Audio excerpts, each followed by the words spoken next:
नमस्कार, मैं हूं आपके साथ अंकिता। न्यूज रूम 7 में आपका स्वागत है। चलिए रुक करते हैं खबरों की ओर। यूपी एसटीएफ ने 5 आरोपियों को भोपाल के प्रिंटिंग प्रेस से पेपर लीक मामले में गिरफ्तार किया। भारतीय जनता पार्टी के मध्य प्रदेश इस तरीके के घोटाले का लेबोरेटरी है।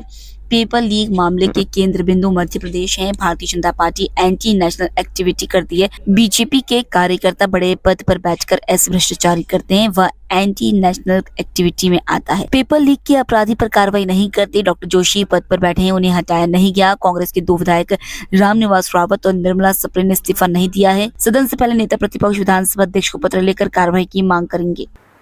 जब राहुल जी ने 4 दिन पहले ये कहा कि मध्य प्रदेश इस तरह के अपराध का सबसे बड़ा भारतीय जनता पार्टी की एक तरह से लेबोरेटरी है और जो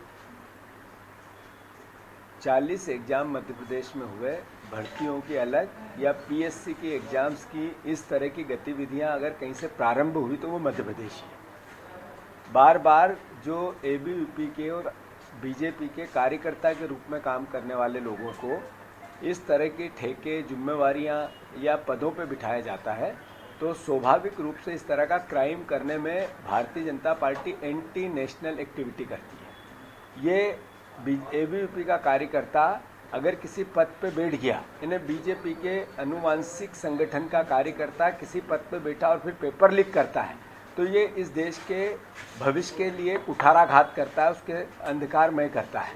तो ये एक तरह से एंटी नेशनल एक्टिविटी में आता है।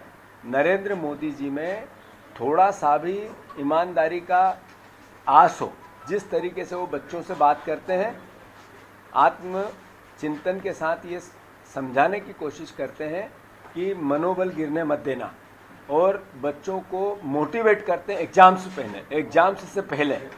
वैसी तरीके से जब पेपर लीक होते हैं तो उन अपराधियों पे कार्रवाई नहीं करते। अगर उनमें थोड़ी सी ईमानदारी होती तो धर्मेंद्र प्रधान ने एक दिन कहा मंत्री बनने के बाद कि कोई पेपर लीक नहीं हुआ और फिर एग्जाम निरस्त है। ये क्या मैसेज था? ये मैसेज था कि मंत्री अपराधियों को पहले बचाना चाहता था। जब पूरे देश में ये मैसेज चला गया कि बीजेपी के लोग ही पेपर लीक करते हैं तो फिर कार्रवाई करने लगी। अभी भी डॉक्टर जोशी पद पे बैठे हुए हैं, उनको क्यों नहीं हटाया गया? जहाँ तक प्रश्न आपके प्रश्न का है, सारे अपराधी इस तरह के मध्य प्रदेश में ही मिलते हैं।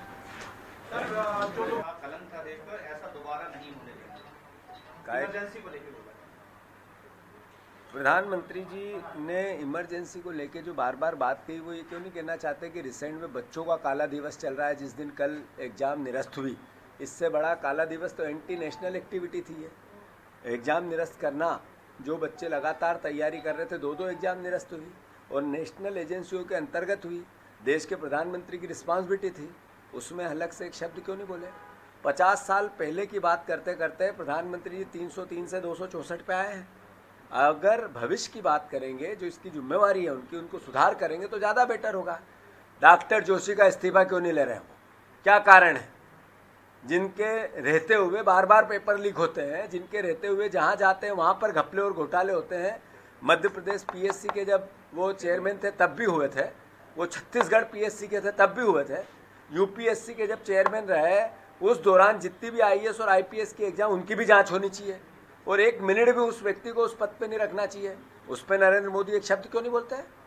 यह है काला दिवस। धन्यवाद।